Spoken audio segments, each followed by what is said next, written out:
Kisah ada seorang remaja yang terjerumus pergaulan bebas. Sebut saja namanya Tasya. Malam itu sedang terjadi hujan deras. Tasya hanya termenung di kamarnya sambil memikirkan, "Di mana ibuku? Kapan ayahku pulang?" hanya itu yang dipikirkan Tasya. Tiba-tiba terdengar suara gaduh di ruang tengah yang mengalahkan suara derasnya hujan.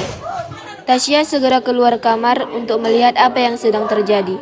Di sana ada ibu dan ayah yang sedang bertengkar. Tidak aneh untuk dilihat, bahkan seringkali Tasya terkena sasaran kemarahan orang tuanya. Orang tua Tasya tidak pernah memperhatikannya, selalu sibuk dengan pekerjaan masing-masing. Karena kurangnya perhatian dari orang tua, Tasya terjerumus pergaulan bebas.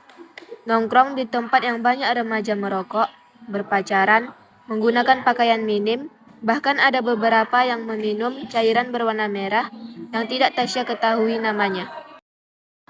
"Harus kuapakan ini?" Tanya Tasya sambil menatap nikotin yang berada di tangannya.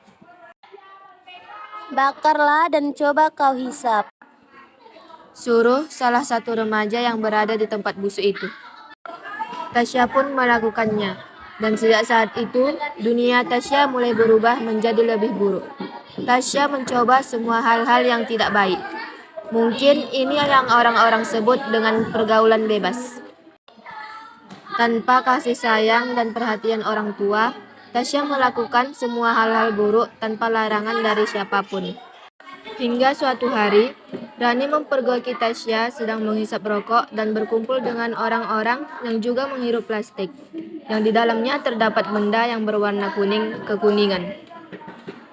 Sangat terkejut dengan apa yang dilihatnya, Rani pergi meninggalkan Tasya di tempat itu. Keesokan harinya, di kamar mandi sekolah, Rani yang berpura-pura tidak melihat kejadian semalam, berkata, "Apa sih enaknya merokok? Kan rokok membuat paru-paru tidak sehat." Tasya tidak menjawab. "Rasa rokok itu gimana ya?" Tanya Rani. Tasya tersenyum dan berkata, "Rasanya manis dan bisa menghilangkan stres." mendengar itu Rani berkata, "Kok kamu tahu? Kamu merokok ya?" "Enggak kok, enggak, swear dah." kata Tasya mengelak. "Jadi semalam itu apa? Tanya Rani. Kamu merokok dan berkumpul bersama orang-orang yang tidak jelas. Kesehatanmu itu dijaga, Tash, dan pergaulanmu juga dijaga." Tak senang mendengar itu, Tasya dengan suara yang agak kencang berkata, "Kamu tahu apa?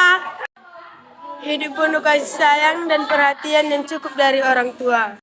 Nikmati saja hidup bahagiamu." Lalu Tasya pergi meninggalkan Rani. Dia bolos sekolah dan berniat kembali ke tempat tongkrongan itu, sambil menghisap rokok yang disimpan di sakunya. Belum sampai di tempat tujuan, Tasya ketahuan merokok oleh salah satu guru yang datang terlambat. Tasya diseret masuk ke ruang BK dan orang tuanya dipanggil ke sekolah. Entah apa yang dibahas oleh mereka, tetapi sejak insiden itu terjadi, ibu Tasya jadi lebih sering meluangkan waktu untuknya.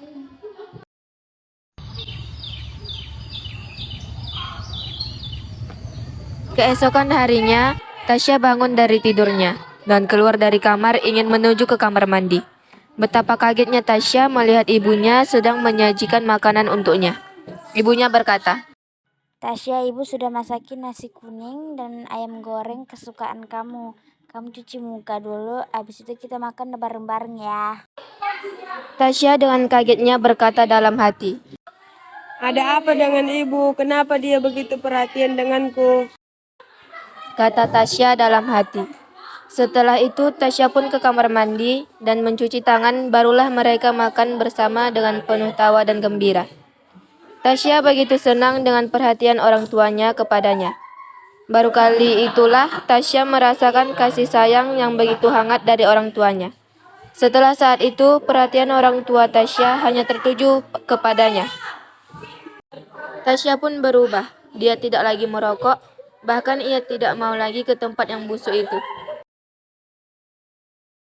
Ternyata benar, lingkungan yang baik akan membawa kita pada hal-hal yang positif. Begitupun sebaliknya, kasih sayang dari ibunya membuat Tasya tidak merasa kecewa dan tidak merasa dikucilkan lagi. Pengarahan dan didikan yang diberikan oleh ibunya membuatnya terlepas dari pergaulan bebas. Sekian dari kami, mohon maaf jika ada kesalahan karena kami hanyalah manusia biasa. Sekian dan terima kasih.